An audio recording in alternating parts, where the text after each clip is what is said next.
कयामत में अल्लाह मुझसे सवाल न कर ले, जब लोग बैठे थे तूने उन्हें समझाया क्या था? नाजुक दौर था, गुनाहों का दौर था, लोग इधर उधर जा रहे थे, तूने तो बात क्या डाली थी उनके दिलों में? बस यही डरता हूं मेरे भाइयों, मुझे कोई और ख्वाहिश नहीं है आप लोगों से, मेरा अल्लाह इस बात को जानता है। तो ध्यान से सुनो, कयामत का दिन कैसा होगा? सुबह सुबह होगी भुवनेश्वर में, जैसे और दिन होती है उस दिन भी होगी। अच्छा फिर क्या होगा? सुबह को मुर्गा अजान पड़ेगा, अजान देगा।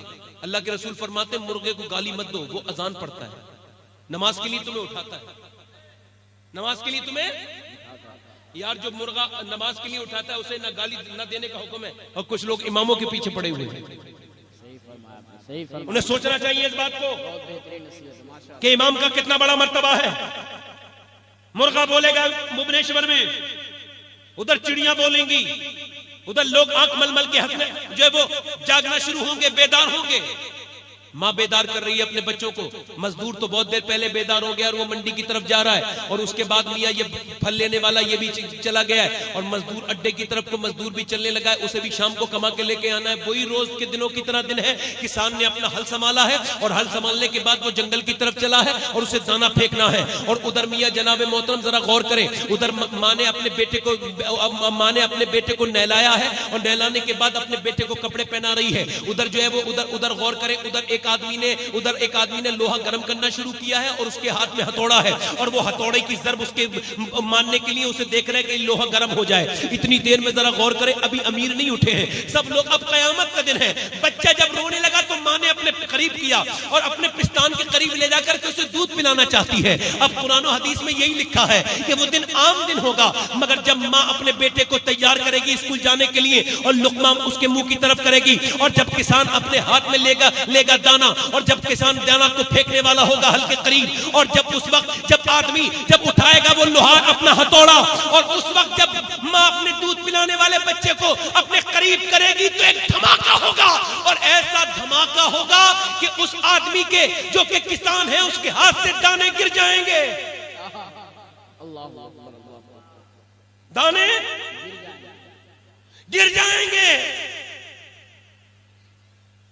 मां अपने बच्चे को नाश्ता कराने वाली थी, धक्का मार के भागेगी।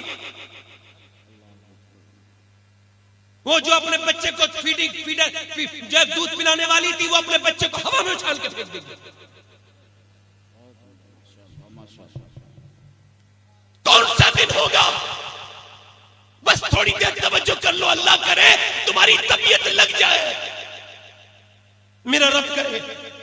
कयामत का दिन कैसा कयामत का दिन होगा जरा गौर तो करें। अब जो है वो इसने जमीन ने अपने खजाने लुटाने शुरू कर दिए, उसने अपना बोझ खत्म कर दिया, और ये जो पहाड़ है ना, ये पहाड़ अब रुई की तरह जो है तैर रहे हैं। और एक धमाका, ऐसा धमाका हुआ है कि पानी के पर जितना भी कंट्रोल था वो छोड़ दिया गया। पानी आज अपने कंट्रोल में नहीं है, बड़ी बड़ी मौजों के साथ शहर के शहर, बस्ती की बस्तियां, कारे की कारे, घर के घर, फैक्ट्रियां की फैक्ट्रियां, ये सजे हुए बंबई शहर, ये कलकत्ता शहर, ये स्विट्जरलैंड क्या, ये कराची क्या, ये हिंदुस्तान क्या, ये पूरी दुनिया एक झटके में खत्म हो जाएगी। ऐसी कयामत मेरे नबी पाक सल्लल्लाहु अलैहि वसल्लम इरशाद फरमाते हैं, आयशा कयामत का दिन बड़ा सख्त दिन होगा। आज इसकी पीठ है ना सूरज की, उस दिन इसका मुंह होगा तांबे की जमीन होगी, और वो कितना खतरनाक सूरज होगा। अल्लाह के रसूल फरमाते हैं सारे लोग बरहना होंगे और 25,000 बरस तक कोई हिसाब ही नहीं होगा। अल्लाह, 25,000 बरस तक कोई हिसाब।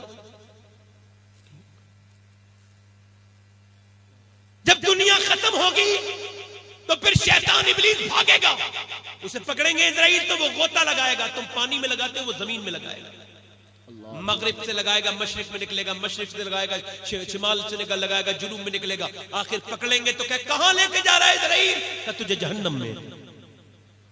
उसके बाद मीकाईल की मौत, चारों फरिश्ते, इसराफील की मौत, अर्श कहेगा रब क्या जिब्रील भी मरेगा? कहा जिब्राइल की भी मौत आई है। अल्लाह, जिब्राइल की मौत। फिर अर्श कांपेगा, क्या इजराइल भी मरेगा? अल्लाह फरमाएगा हाँ आज इजराइल भी मरेगा। अल्लाह फरमाएगा तू भी मर जा। मौत का फरिश्ता चीख मारेगा, आज लोग कहते हैं हमें क्यों डर है, हमारे तो ये है वो है। काबे में एक बंदा काबे में नमाज पढ़ रहा है, काबे में नमाज पढ़ते पढ़ते उस अजीम शान इंसान ने रोना शुरू कर दिया। वो रो के क्या कहता है मालूम है? सुनो उस बंदे की बात सुनो, उस अजीम इंसान की बात सुनो, उस नौजवान की। वो बंदा रो के क्या कहता है? वो कहता है या अल्लाह मुझे बख्श दे वरना कयामत के दिन मुझे अंधा होकर के उठाना, क्योंकि गुनाहों के साथ मैं तेरा तो क्या तेरी मखलूक का सामना भी नहीं कर सकता। लोगों ने तवाफ करना छोड़ दिया, उसके नौजवान के लहजे में इतना दर्द था। वो कहता था या अल्लाह मुझे बख्श दे वरना कयामत के दिन मुझे अंधा उठाना, अंधा उठाना, अंधा उठाना, अंधा उठाना। अल्लाह अकबर। लोगों ने तवाफ बंद कर दिया। आज तो लोग काबे में जाते हैं तो सेल्फियां लेते हैं, फोटो खींचते हैं, काबा पीछे और पीट करके सेल्फी। मदीने में गुंबदे खजरा पीछे और फोटो खिंचवा लिया। आला फरमाते हरम की जमीन और कदम रख के चलना। अल्लाह। अरे सर का मौका है, वो जाने वाले यार, वो तस्वीर बनाने की जगह नहीं, तकदीर बनाने की जगह है। सुभान अल्लाह। हक फरमाया। अगर ये हाजी साहब, हाजी ताहिर साहब ये साथ में थे, इन्होंने देखा होगा कैसे लोग बेअदबी करते हैं। अरे यार मदीने शरीफ में, मक्के शरीफ में गए हो, कुछ अपने गुनाह लोगों को याद आने चाहिए थे। काबा देख करके मैंने तो ये देखा 2017 में गया था, रात के 12:30 बजे के वक्त अचानक 70-80 लोग ऊपर से नीचे आए। काबे को जब देखा तो औरतें फूट पड़ी, फैल पड़ी, मर्द फैल पड़े और कहते थे रब्बे काबा, रब्बे काबा, रब्बे। उनके रोने से पूरा हरम रोता था। हरम से लेके सफा मरवा तक के लोग रोते थे। पता किसी को नहीं था ये क्यों रो रहे हैं। मैंने पूछा साहब ये कौन लोग हैं? सारे लोग रोने लगे। कहने लगे आपने नहीं पहचाने, फिलिस्तीन के लोग हैं।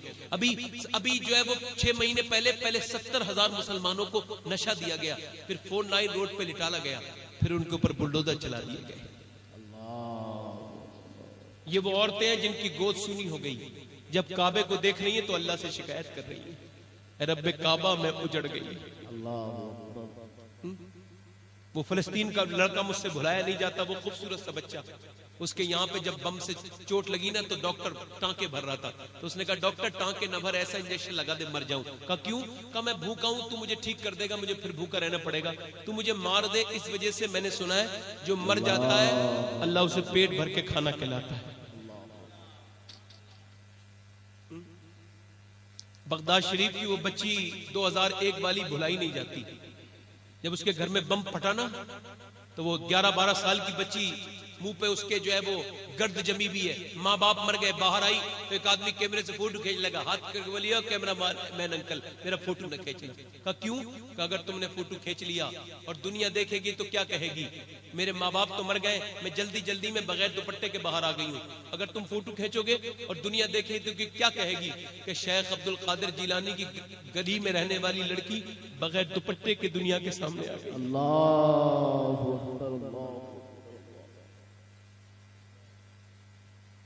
वो इंसान, वो अजीम शान नौजवान रो रहा है, कह रहा है या अल्लाह मुझे बख्श दे, कयामत के दिन मुझे अंधा उठाना वरना मैं गुनाहों के साथ तेरा तो क्या तेरी मखलूक का भी सामना नहीं कर सकता। लोगों ने तवाफ रोक के कहा या अल्लाह इसे बख्श दे, बाद में तवाफ करेंगे। मगर जब लोग उसे जो सोचते थे कौन है ये कौन है, मगर जब उस नौजवान ने अपना चेहरा उठाया तो लोगों के सीने फटे के फटे रह गए, आंखें जो है वो खीरा हो गई देख करके। कोई आम इंसान नहीं थोड़ी था वो जो ये कहते थे मुझे कयामत के दिन अंधा उठाना, मैं गुनाहों के साथ तेरा तो क्या तेरी मखलूक का भी सामना नहीं कर सकता। वो कौन थे? वो मेरे आका सरकारे सैयदना शेख अब्दुल कादिर जिलानी थे। अल्लाह अकबर।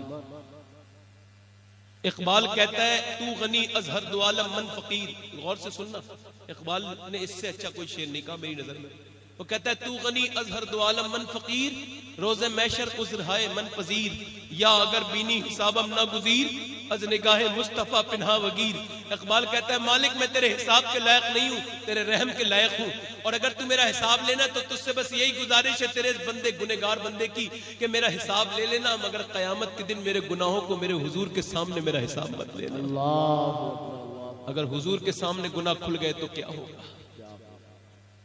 हुजूर के सामने गुनाह खुल गए तो क्या होगा? उस दिन वो लोग क्या करोगे? कयामत के दिन लड़कों जब ये तुम्हारी उंगलियां तुम्हारे खिलाफ बोलेंगी, ये उंगलियां कहेंगी मौला तूने नेक काम करने के लिए दिया था, इसने तो गलत चीजें लिखवाई कीबोर्ड पर। उस दिन झूठे गवाह कहां से लाओगे जब ये आंखें तुम्हारे खिलाफ बोलेंगी? कहेंगी मौला तूने काबा और तेरे नबी का रोजा और माँ बाप का चेहरा देखने के लिए दी थी आंखें। आंखें खुद कहेंगी मौला मगर इसने तो गंदी फिल्में दिखवाई, इसने तो फेसबुक पे तस्वीरें दिखवाई। तो फिर आप कहां जाओगे? कौन आपको बचाएगा? बोलो बोलो। तो कयामत के दिन जहन्नम आएगी, 70,000 तकरीबन फरिश्ते पकड़े हुए होंगे। जहन्नम हुजूर फरमाते हैं एक चीख मारेगी जिससे सारे अहले महशर मुंह के बल गिर जाएंगे।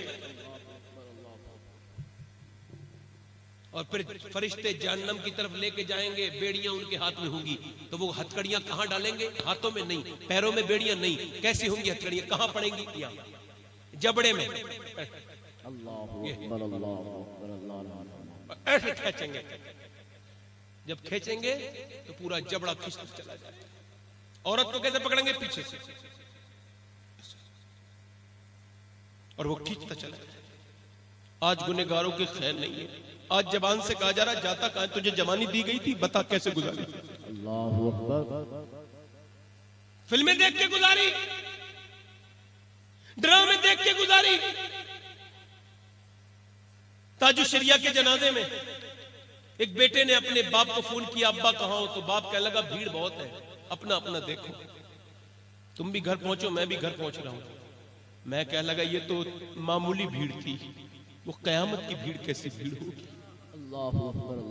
फरिश्ते कहेंगे जब अपनी माँ से एक नेकी लिया, ध्यान से सुनो, एक माँ से कहेंगे जब अपनी माँ से एक नेकी लिया, तेरी एक नेकी कम है। तो वो बंदा जाएगा कहेगा माँ एक नेकी दे दे, मेरा बेड़ा पार हो जाएगा।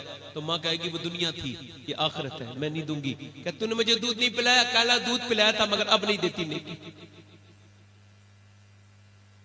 उस दिन क्या दिन होगा जब पेट बड़े होंगे, लोग गिरते होंगे, बैठते होंगे। अल्लाह के रसूल फरमाते एक मैदान में पेट बड़े लोग होंगे, उनके पेट ज्यादा होंगे, डिसबैलेंस होते होंगे, पेट के बल गिर जाएंगे, खड़े होंगे, गिर जाएंगे। सब अहले महशर तमाशा देखेंगे, अर्ज करेंगे ये कौन है? इरशाद होगा ये वो है जो दुनिया में सूद खाते थे। सूद खाना अपनी माँ के साथ जिना करने से बदतर काम है। सूद का एक पैसा खाना, मगर सूद वाले पैसा कमाते रहे। हजरत सलमान फारसी, सलमानो मिन्ना अहले बैत, हुजूर ने फरमाया सलमान मेरा अहले बैत में से है।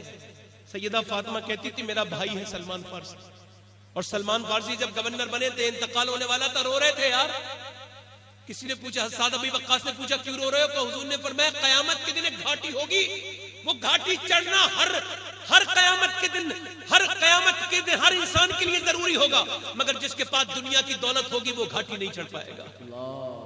कहा मैं रो रहा हूं कि मेरे पास दुनिया की दौलत है।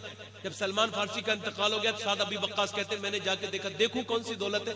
तो जाके देखा एक लोटा पानी पीने का था, एक खाना खाने का बर्तन और एक वुजू बनाने का बर्तन। 3 बर्तन है और हमारे पास किस किस के कर्जा है। कहां से नेकियां दोगे अपनी? किस किस के पैसे लिए बैठे हो लोगों? कैसा हिसाब होगा? अगर सींग वाली बकरी ने बगैर सींग वाली को मारा होगा तो जानवरों में हुकूक वाली बात नहीं है, मगर कयामत के दिन अल्लाह उस बेसींग वाली को सींग देगा, का ले अपना बदला। उस दिन बादशाह कांपते होंगे थर-थर। ये बताओ अगर मुझे पकड़ के ले जाया गया हुजूर के सामने, एक हदीस में आता है जब एक उम्मती को पकड़ के लेके जाया जाएगा, हुजूर कहेंगे मेरा उम्मती है, फरिश्ता कहेगा आपका उम्मती तो है, इसने फला गुनाह किया है, तो हुजूर का सर झुक जाएगा। या अल्लाह मैं कयामत के दिन क्या करूंगा, मेरे तो गुनाह बड़े खराब है। हुजूर फरमाते किसी को घुटनों तक पसीने आएगा, किसी को टखनों तक पसीने आएगा, कोई अपने पसीने में खुद गोता खाता होगा, खुदाए कहर गजब पर होगा। मैं जाऊंगा, जाके कहूंगा आदम अलैहिस्सलाम मुझे सिफारिश कर दो, मैं फंसा हुआ हूं, मुझे बचा लो। तो आदम कहेंगे मेरी आज खुद की मुझे फिक्र है, आज मुझे अपनी फिक्र है। ईसा मना कर देंगे, इलियास मना कर देंगे। अल्लाह अकबर। मैं यूसुफ अलैहिस्सलाम से कहूंगा आप बचा ले, वो कहेंगे इसहाक मेरा बाप है मगर या रब्बे नफ्सी। जब तमाम नबीयीन नफ्सी नफ्सी करते होंगे उस दौर में क्या होगा? मेरे आका फरमाते हैं अल्लाह गजब पर होगा, गजब पर। हर नजर कांप उठेगी महशर के दिन, हर बशर का कलेजा दहल जाएगा, खुदाए क़हार है गजब पर, आज अल्लाह गजब पर है। आज आपको मेरी बातें समझ नहीं आ रही, मगर मैं कोई अफसाना नहीं बयान कर रहा हूं, जो होना है वो बयान कर रहा हूं। यार कयामत के दिन वो औरतें कहां खड़ी होंगी जिन्होंने पूरी जिंदगी हुजूर की शरीयत को ही नहीं मान के दिया? वो मर्द कहां खड़े होंगे?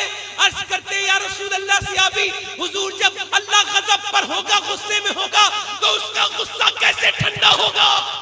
कहा मैं रब की बारगाह में दुआ करूंगा। आला हजरत फरमाते पेशे हक मुद्दा शफात का सुनाते जाएंगे, आप रोते जाएंगे, हमको हंसाते जाएंगे। हुजूर फरमाते जब मेरा रब गुस्से में होगा तो मैं अपने एक उम्मती का अमाल नामा पेश करूंगा, मेरे रब इस उम्मती के अमाल नामे को देख ले। हालांकि अल्लाह सब जानता है, मगर फिर भी जब अमाल नामे को देखेगा, एक उम्मती के सिर्फ एक उम्मती के अमाल नामे को देखेगा, तो उसका गुस्सा उसकी मोहब्बत में तब्दील हो जाएगा, उसका जलाल उसके जमाल में तब्दील हो जाएगा। अर्ज किया रसूल अल्लाह, वो जो आपका उम्मती है वो कौन उम्मती है?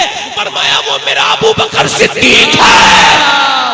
सुभान अल्लाह, सुभान अल्लाह। नारे तकबीर, नारे रिसालत, शाने सिद्दीक अकबर। ए भाई कहां जा रहे हो? बहुत वो जो है बढ़िया बढ़िया मेरे भाई, जाने दो जाने दो, कोई बात नहीं। इधर देखो, इसी वजह से मना करता हूं ज्यादा रात में तकरीर न करवाओ। हुजूर फरमाते कयामत के दिन मेरे सिद्दीक की नेकियों का बदला। माशाअल्लाह, बहुत उम्दा हुजूर। सिद्दीक की नेकियां यार, जिसे हम भूल गए, जिसे याद ही नहीं रखा हम लोगों ने। सिद्दीक कौन है? एक दिन हुजूर के विसाल के बाद एक दिन मिंबर शरीफ पर सिद्दीक अकबर बैठे हैं, तो इमाम हसन ने जब आवाज सुनी ने तकरीर की, तो उन्हें अपने नाना याद आ गए, वो चले। अच्छा, हुजूर का विसाल हो चुका। इमाम हसन ने जब देखा हजरत अबू बकर को मिंबर पर, तो देखते ही रोने लगे, कहने लगे अब्बा मेरे नाना कहाँ है, मेरे नाना कहाँ है? क्योंकि जब इमाम हसन पहले जाते थे तो हुजूर गोद में उठाते थे, तकरीर छोड़ देते थे, हुजूर अपनी तकरीर रोक देते थे, हसन को उठाते थे, चूम लेते थे। मगर उस दिन नाना को नहीं देखा, तो इमाम हसन रोने लगे और रोते रोते बोले आप मेरे नाना के मिंबर से नीचे उतरिए। हजरत अबू बकर एक ही बार में नीचे उतर आए। हजरत अली बोले देखो अबू बकर, मैंने इससे नहीं कहा है, ये इसने खुद ही कहा है, आप परेशान, आप बुरा मत मानना। हजरत अबू बकर बोले इसमें कौन सी बड़ी बात है अली, कह दिया तो क्या हो गया, क्योंकि ये मिंबर भी इसी के नाना का है और अबू बकर नौकर भी इसी के नाना का है। जिंदाबाद, बहुत खूब हुजूर। अबू बकर जिंदाबाद। आपका दिल लग रहा है? बोलो दिल लग रहा है। अबू बकर सिद्दीक कौन है? जरा गौर करें, ध्यान दे जरा। अबू बकर सिद्दीक कौन है? मियां अबू बकर सिद्दीक कौन है? अब हमारे पास दौलत हो तो भाई बढ़ाओ, जमीन खरीदो, 11 के 12 करो, प्लाट खरीदो, है पटवाई में खरीदो, इधर खरीदो, उधर खरीदो, है ना, ये खरीद लो, बैंक बैलेंस कर लो। अबू बकर, हम जब हमारे पास पैसा होता है तो क्या करते हैं? अल्लाह फरमाता है अल्हाकुमुत तकासुर हत्ता ज़ुरतुमुल मकाबिर। बस ये कहता रहता है दौलत दौलत, तुझे गाफिल लगा, माल की ज्यादा तलबी नहीं, यहाँ तक कब्र में पहुंच गया। हम दौलत सब बढ़ाने के चक्कर में हैं, मगर अबू बकर सिद्दीक क्या करते हैं? वो कहते हैं मैं अपनी दौलत से अपने मुसलमान भाइयों की परेशानी खरीदता था। क्या बात है, बोलो यार, बोलो जरा, सुन लो, सुन लो, सुन लो। आज उसका जिक्र करने लगाऊं कि ये पूरी बस्ती पे रहमत बरसेगी इंशाअल्लाह। कहते हैं मैं ढूंढता था, आज तो पड़ोसी का नहीं है, आज तो हमें रवादारी खत्म हो गई। कहते हैं मैं देखता था कोई मुसलमान परेशान तो नहीं है, परेशान हो तो उसे छुड़ा लाऊं। आज तो हम भी जनाजे में उसके जाते जो हमारे आया हो, पड़ोसी का कोई हक नहीं अदा करते। हजरत अबू बकर सिद्दीक कहते हैं मैं ढूंढता था। मेरी बहनें सुने, कहते हैं एक दिन मैं मशरकी मक्के की तरफ गया ना, तो एक बूढ़ी औरत जिसकी उम्र 70 साल के करीब है, उसकी गर्दन दबा के एक आदमी ने देग में पानी है गरम, उसके अंदर डाल दी और वो पीछे से पैर ऐसे फड़का रही है जैसे मछली फड़काती है। जब वो मरने के करीब थी तो मैंने कहा छोड़ दो इस औरत को, इसने क्या जुल्म किया है, जरा छोड़ो, सांस ले लेगी। इस पे जुल्म कर रहे हैं, तुम्हें शर्म नहीं आती? एक औरत पे जुल्म करते हुए। तो मालूम है वो जालिम क्या बोला? ओ अबू बकर तुम यहां से चले जाओ, ये हमारी कनीज है, हम इसे मारे या छोड़े? आपने फरमाया इसका जुर्म तो बता दे। क्या इसका जुर्म ये है कि ये आमना के बेटे को मानती है, ये कलमा पढ़ती है, अल्लाह को एक कहती है, ये जुर्म है इसका, और तो कोई जुर्म नहीं। और सुनो, तुम्हारा भी जुर्म क्या है जो हिंदुस्तान में ये जालिम तुम्हें देख रहे हैं बार बार? जुर्म तुम्हारा भी क्या है? तुम्हारा भी जुर्म यही है ना कि तुम ला इलाहा इल्लल्लाह कहते हो। यही तो जुर्म है कि अल्लाह को मानते हो, उसके रसूल को। तो ये क्या कर रहे हैं? जुल्म कर रहे हैं। सोच रहे हैं मिटा देंगे, मगर जाके इन्हें मक्का दिखा दो। मक्के का एक एक जालिम मिट चुका है और आज कोई अबू जहल का मानने वाला मक्के के अंदर मौजूद है।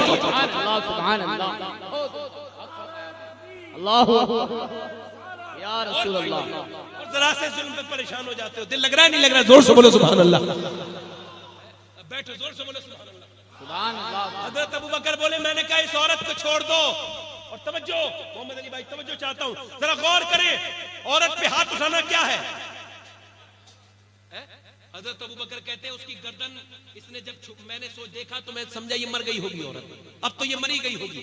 सैयदा नादिया रदी अल्लाह तआला अन्हा कहते हैं जब मैं मर गई होगी मैंने समझा, मगर जब इसने हाथ हटाया ना तो वो पीछे को गिरी और गिरने के बाद उसके मुंह से थोड़ी देर पानी निकला और फिर वो होश में आई और होश में आने के बाद खड़ी हुई और बोली हो अल्लाहु अहद, अल्लाह एक है। क्या बात है? जोर से बोलो अल्लाह। इसने फिर जालिम ने एक जोर से चपट मुंह पे मारा। जैसे ही मारा ना फिर औरत गिरते गिरते बोली हो अल्लाहु अहद, अल्लाह एक है। देख लो, औरत पे हाथ उठाना बुज़दिली है, बुज़दिली। तो जो काफिरों को बुज़दिल बनाता है वो उनका कुफ्र है। जो और एक औरत को जो शेर दिल बना रहा है ये इस्लाम है। सुभान अल्लाह। कहते हैं हजरत अबू बकर वो तो बुढ़िया बेहोश हो गई बेचारी मोमिना, मगर अब ये इसकी लड़की रह गई, जवान लड़की। मेरी बहनें सुने और आप भी सुने। कहे उसकी लड़की रह गई। जब उसकी लड़की रह गई तो उससे कहा तू हमारे बुतों के बारे में कह दे, तू अपने खुदा को भी मान मगर बुतों को कह दे ये भी कुछ है। तो उसने कहा मेरे पैर की जूती पे। तो उस औरत का ये जो उस लड़की की जीभ खींची जैसे पिलास होता ना, पिलास ऐसे खींची और उसके ऊपर अंगारा रख दिया। अंगारा, आग का अंगारा रखा तो उसकी जीभ जलने लगी, यहां तक कि अंगारा बुझ गया और वो दर्द से तड़प गई। पीछे को गिरी, अंगारा गिरा। लोग समझते थे अब इसकी हिम्मत टूट गई होगी, मगर फिर बोली हो अल्लाहु अहद। हजरत अबू बकर बोले लोगों छोड़ दो मेरी बहनों को। बोले अबू बकर ये कनीजें हैं हमारी। कहने लगे तो बेच दो, मैं खरीद लूंगा। कहते हैं हजरत अबू बकर उन्होंने दुगने दाम मांगे, मैंने एकदम निकाल के दे दिए। वो लोग बोले यार हम समझते थे तू समझदार आदमी, मगर तूने तो इतनी बेकार सी औरतों को, एक बुढ़िया को, एक जवान को इतने बहुत से पैसों में खरीद लिया। अबू बकर बोले ये औरतें बाद में हैं, मेरे हुजूर की कनीज़ें पहले हैं। सुभान अल्लाह, सुभान अल्लाह। और आपको बताऊं हजरत अबू बकर की सबसे बड़ी नेकी, हजरत उमर जब एक काले रंग के आदमी को देखते थे, बस यही मेरी तकरीर यहां से खास शुरू हो रही है। क्या बात है? दिल लग रहा है कि नहीं लग रहा है? सुनो सुनो, जब एक काले रंग के आदमी को देखते थे, होठ मोटे, आंखें बहुत खूबसूरत नहीं, चेहरा काला, जब उसे देखते थे हजरत उमर तो उसके लिए उठ के खड़े हो जाते थे और फरमाते थे ये जो बिलाल है ना, बिलाल ये अबू बकर की नेकियों में से एक नेकी है। सुभान अल्लाह। हजरत अबू बकर की नेकी कौन है? हजरत बिलाल हबशी, सूडानी, सूडान के रहने वाले हबशी हैं, गुलाम हैं। आज लोग कहते हैं इस्लाम ने गुलामों को हक नहीं दिया। हम कहते तुमने इस्लाम को पढ़ा नहीं। तो कहते अरब में तो आज भी वो सऊदी कफील बनते हैं और पैसे लेते हैं मजदूरों के। मैंने कहा उन सऊदी, उन यहूदियों की हक को हम नहीं मानते, हम तो अपने नबी की शरीयत को मानते हैं। क्या करते हैं वो जाने अरब में क्या करते हैं, हमें कुछ नहीं पता कि वो क्या कर रहे हैं। तब जो है मेरी बात पर नहीं, दिल लग रहा है कि नहीं? देखो हाँ, नाजिम साहब जा रहे हैं, बहुत देर हो गई बैठे हुए, जाने दो। आप इधर देखो, अगर कहो तो खत्म कर दो भाई, क्या टाइम हो रहा है? खत्म कर दूं? हालांकि तकरीर मेरी अब शुरू हुई है, कहो तो पूरी कर दूं, तो खत्म कर दूं? सुभान अल्लाह। सुबह होगी, सुबह हो जाएगी, दिल लगा के बोलो सुभान अल्लाह। हजरत बिलाल, बद्र अच्छा है, फलक पर न हिलाल अच्छा है। चश्मे बीना हो तो दोनों से बिलाल अच्छा है। बिलाल, सुभान अल्लाह। बिलाल कौन है? हजरत अबू बकर की नेकियों में से एक नेकी। अच्छा, हजरत बिलाल खुद बयान करते कहते मैं जब बच्चा था ना तो मेरे बाप ने एक दिन मेरी गर्दन पकड़ के मुझे मारना चाहा। सुन रहे हैं आप? अगर कहो तो मौजू बदल दूं भाई, थोड़ा संजीदा मौजू है। मैं डरता हूं इस वजह से कि भाई मेरा जैसा शाइस्ता मजमा नहीं है, वक्त भी शाइस्ता नहीं है और बातें शाइस्ता है, तो कैसे बयान है ना? ये भी जो शोरा बैठे होंगे ये भी देखते होंगे, बोले यार ये मियां का दिमाग तो खराब नहीं हो गया सही है साहब, बार बार एक ही बात कर रहे हैं। ये भी सोचते होंगे ऐसा नहीं है भाई। अच्छा, तवज्जो है कि नहीं? हजरत बिलाल कहते मेरे बाप ने मेरी गर्दन पकड़ी। इससे वाकई से अंदाजा लगाइए गुलाम कितनी पस्ती में थे उस वक्त। गर्दन पकड़ी और मारने लगा तो मेरी माँ ने कहा क्यों मार रहे हो मेरे बेटे को? तो मेरा बाप रो के बोला मैं नहीं चाहता कि ये बड़ा होकर जुल्म सहे और मैं इसे मार के ही छोड़ूंगा। कहा क्यों? कहा आज मेरे मालिक जो है ना उसके लड़के के ना धोखे से उसके जूतों पे मेरा पैर लग गया तो उसने इतना मारा है मेरी खाल उधेड़ दी। मैं बाप हूं, मैं नहीं चाहता ये बड़े होके जुल्म सहे। हजरत बिलाल कहते मेरी माँ ने हाथ जोड़ के कहा छोड़ दो इसे। माँ का नाम क्या था? हमामा। क्या नाम था? और बाप का नाम था रिवा। माँ का नाम हमामा। हजरत बिलाल कहते मैं बड़ा होता चला गया, बाप का इंतकाल हो गया, बहनें थी मेरी और मुझे बेच दिया गया अब्दुल्ला बिन जदान के हाथ। बकरियां चराना, गुलामी करना, परेशानियां उठाना, ये मेरा काम था। कहते मगर एक सफर में मेरा नसीब बुलंद था, मुझे अबू बकर मिल गए। मैं रात को रोता था, कहता था ऐसे ही बकरियां कब तक चराऊंगा और कब तक कालों के ऊपर ये गोरे रंग वाले हुकूमत करेंगे। तो अबू बकर ने मेरा हाथ पकड़ के कहा परेशान क्यों होता है, अब वो दौर खत्म होने वाला है, क्योंकि मक्के में आमना का बेटा तशरीफ ले आया।